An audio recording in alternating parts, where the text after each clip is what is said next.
বাংলাদেশ সরকার ভারত ও পাকিস্তানের পরিবর্তনশীল পরিস্থিতি নিবিড়ভাবে পর্যবেক্ষণ করছে।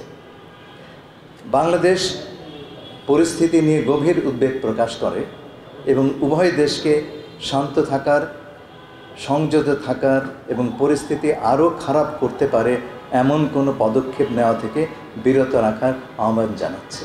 আঞ্চলিক শান্তি, সমৃদ্ধি ও স্থিতিশীলতার চেতনায় বাংলাদেশ আশাবাদী যে কূটনৈতিক প্রচেষ্টার মাধ্যমে উত্তেজনা প্রশমিত হবে এবং শেষ পর্যন্ত এই অঞ্চলের জনগণের কল্যাণে শান্তি বিরাজ করবে। আমরা প্রতিটি কেস আলাদা আলাদা করে নিরীক্ষণ করছি এবং